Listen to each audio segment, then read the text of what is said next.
Hop là. Hop.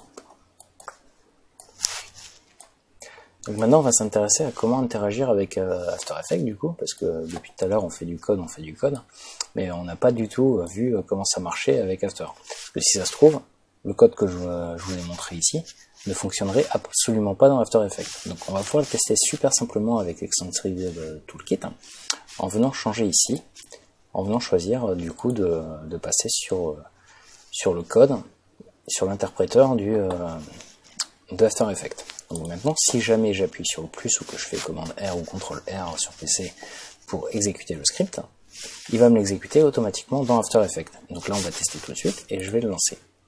Donc voilà. Donc déjà, on a la fenêtre qui a changé. On voit qu'on a une petite icône où c'est marqué avec le logo After Effects. Donc pour nous dire qu'on est bien dans After Effects. Donc maintenant, si je choisis donc 1, là, on n'a pas de bille et c'est effectivement à l'intérieur d'After Effects. Donc on voit bien que notre script, notre JavaScript ici, fonctionne bien de pair avec After Effects. Donc notre code il n'est pas mauvais, il fonctionne.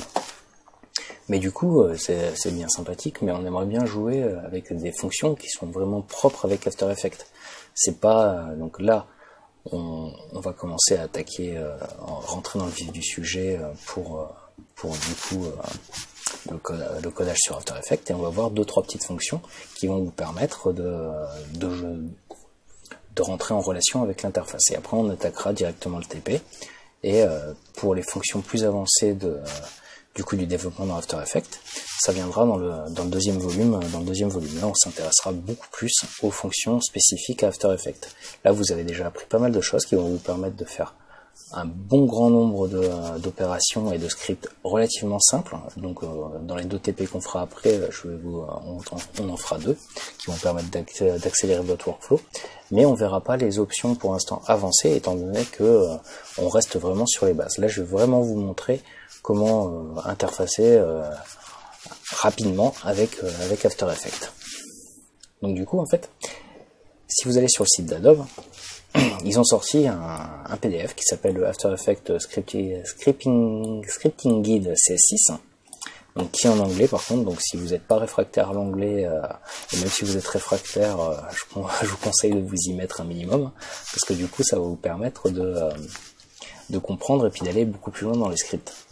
Donc moi je vais vous fournir le fichier PDF qui est ici, parce que dans celui-là j'ai déjà mis deux signés qui sont vraiment utiles. Donc le premier c'est l'object summary, qui va vous permettre d'avoir directement de tomber directement sur la page où vous allez avoir tous les objets possibles sur votre qui sont possibles d'utiliser dans After Effects.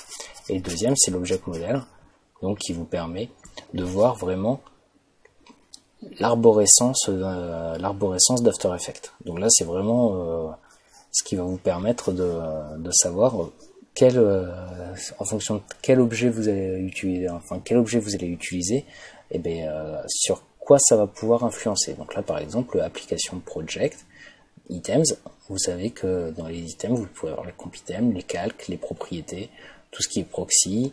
Vous pouvez avoir les footage, les dossiers, enfin vous allez avoir pas mal de choses. Donc là, ça on le verra au fur et à mesure des tutos. Bon, vous avez évidemment aussi tout un tas de rappels sur ce que je vous ai dit précédemment, donc sur toutes les opérateurs de comparaison, les opérateurs JavaScript. Donc il y en a beaucoup que je vous ai pas montré. Donc là, je vous invite à aller voir aussi donc les différentes fonctions, le switch, la possibilité de retourner une valeur, etc., etc. Donc là, on va retourner ici. Et là, par contre, du coup, on a envie de jouer avec After Effects. Donc là, on va voir, on va regarder l'application. Donc là, on va commencer avec ça, tout simplement. Et on aimerait bien connaître la version de notre application. Donc pour ça, on va taper app, point. Et là, si je descends, je regarde un peu. Je regarde ce que j'ai comme propriété. Je descends. Il y a pas mal de choses. Et on a le version. version ici. Donc si jamais je faisais app.version et que je mettais ça dans un alerte, point virgule, que ça je le masquais et que du coup je faisais un pomme R ici, là on verrait bien qu'on est sur la version 13.5 multipliée par 347 d'After Effects. Donc on peut vérifier, hein, donc là si je fais OK, je retourne là, je fais hop à propos, là on est bien sur voilà, la 13.5.0.347. Donc c'est vraiment la bonne version, la bonne version d'After Effects. On pourrait aussi, si jamais, plutôt que de... Voilà, si jamais je veux revenir un peu en arrière, utiliser ce calque, les infos. On peut insérer des informations ici. Donc du coup, pour ça, ça serait simplement, il suffirait, plutôt que de mettre alerte, il suffirait de remplacer par write. Voilà, donc là je vais le copier. Hop, et je vais le remplacer ici. Et du coup, je vais relancer mon script. Donc là, si je sélectionne mon objet 0, voilà. Là, vous n'avez pas sélectionné de gobelet. Donc, ça fonctionne bien. Vous avez accès à des informations ici. Après, on pourrait, par exemple, créer un nouveau projet. Donc, pour ça, il faudrait faire app.create. Point virgule. Si je fais go.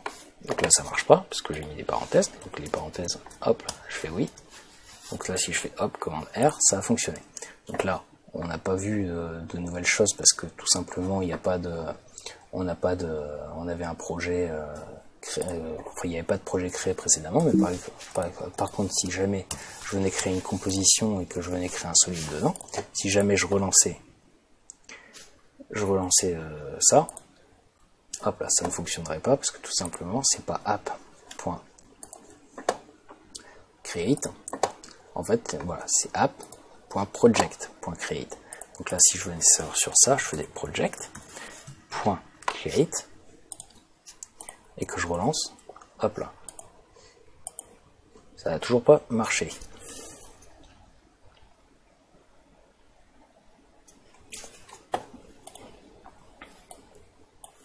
Et ça n'a pas marché parce que ça n'a pas changé, mais en fait, il faut utiliser New Project.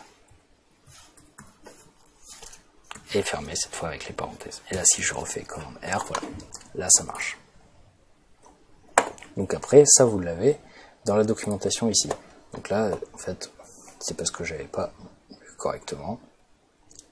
Mais sinon, voilà, là on avait bien le texte qui était ici. Donc là, vous pouvez quitter aussi After Effects. Là, vous allez vraiment avoir accès à toutes les fonctions d'After. Donc par exemple, on pourrait très bien aller dans Project. Donc là, en cliquant ici, voilà, donc là on a app.project, si je tapais comme ça, app.project, j'aimerais créer un solide, donc là point, donc après le point, donc, on sait qu'il y a besoin d'une composition pour créer un solide, donc là du coup on a déjà créé la composition, on l'a pas encore créé, donc là je vais créer une nouvelle composition, donc là c'est juste pour vous montrer le principe, hein, donc là j'ai créé ma composition. Donc du coup, j'ai besoin de sélectionner, donc pas item ici, mais on a besoin de sélectionner l'item courant. Donc c'est le active item. Donc là, je vais faire point active item, point. Donc je vais cliquer ici pour voir. Donc là, un point active item, etc. pour voir ce que j'ai comme propriété, ce qu'il me propose. Donc là, il me propose pas. Voilà, il me propose voilà, les items. Il me propose de fermer, etc. Il me propose pas mal de choses.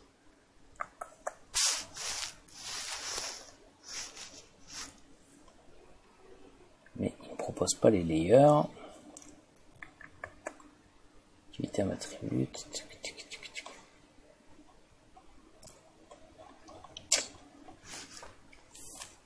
Là, il me les propose pas ici, mais bon, pour faire court, du coup, il faut créer un layers, hop là.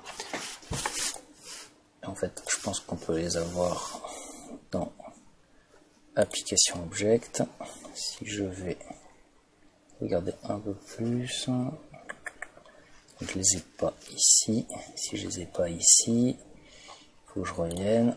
Si je regarde dans les fonctions globales, c'est pas ici. Du coup, hop. AVItem, c'est pas ça. Compitem. Voilà. Là on le voit. Donc à point machin. Donc là, ce qui nous intéresse, c'est de créer un layers. Donc le point layers, il vient d'ici. Donc là, si je vais voir un peu layer collection, voilà. Donc on a add. Donc là, on va créer un solide. Donc add solide. Point add solide. Entre parenthèses. Donc là, qu'est-ce qui se passe? On va regarder du coup comment ça fonctionne.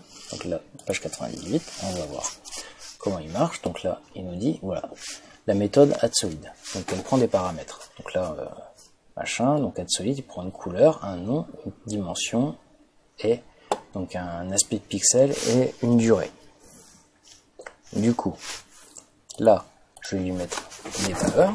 Donc la couleur, on va pas s'en occuper, enfin si on va s'en occuper, on va lui mettre, du coup, entre crochets, je vais lui mettre 1,1,1, donc normalement là ça va me créer un calque blanc, virgule, je vais lui donner un nom, test solide,